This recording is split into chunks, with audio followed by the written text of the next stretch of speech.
So I'm doing my research paper on the effects of cyber attacks on United States banks and financial institutions in the economy. So we're going to jump right into it. My introduction, I started with a statistic. So cybercrime creates $1 billion annual loss to the US economy and as many as 508,000 lost jobs as a result.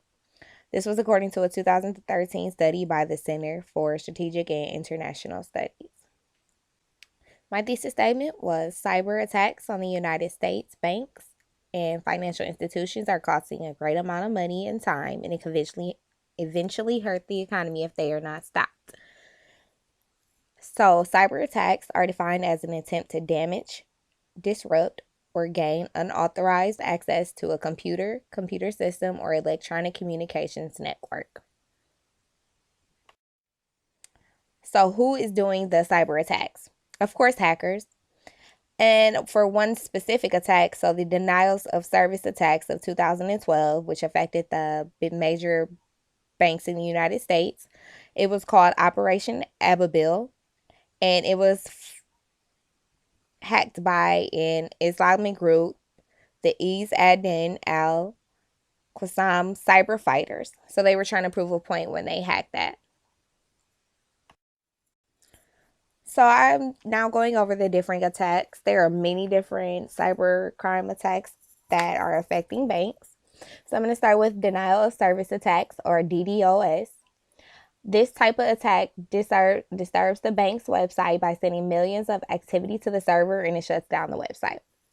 So it really doesn't hurt the bank. It doesn't cost them any money. It's merely an inconvenience to the customers because they can't gain access to their accounts through the website. The next attack I will be going over is the point of sale attacks, or flash attacks. So hackers steal debit and credit card information from some type of point of sale device, so either an ATM or a cash register, and they make small transaction purchases millions of times multiple times on the account. And once the card information is stolen, they can make duplicate cards. They can pass those cards around, and so your information would be stolen. So of course you would have to shut down your account. The next type of attack is phishing, which is when hackers send malicious emails that look like they are being sent from your bank. So once you open those emails, they ask you for sensitive information, and once you put your information in, they of course gain access to your account again, and they steal your account information. So there's also watering hole attacks, which are very similar to phishing, but instead of the emails, the hackers put a malicious code on public websites and wait for customers to visit them. And once again, put their information into the websites, and then they steal the information. So these are very hard to detect because there's a code in the website, and it's hard to find that code.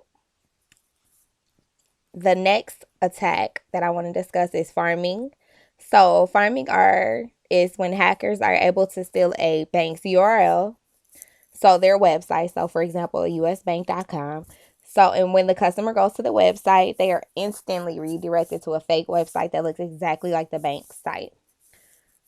And then card redirection is basically the same thing, but it's a payment processing URL. So they may change just a letter or slightly change it where you wouldn't notice the difference in the URL. And once you put your information in, they again gain access to your account. So, for example, there was paymentexpress.com. That was the actual website. And then the hacked fake website was paymentixpress.com. Of course, many people didn't recognize the difference, and their information was stolen in that way.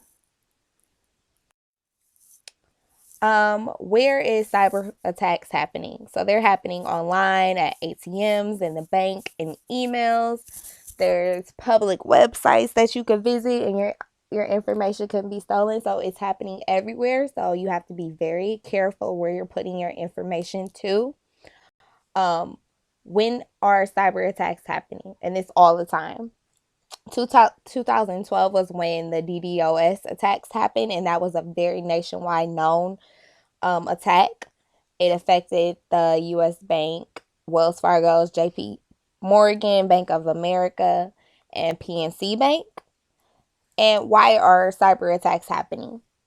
The DDoS attacks were to send out a message, whereas most attacks are for money. They're to steal money, steal your information, gain access to large amounts of money.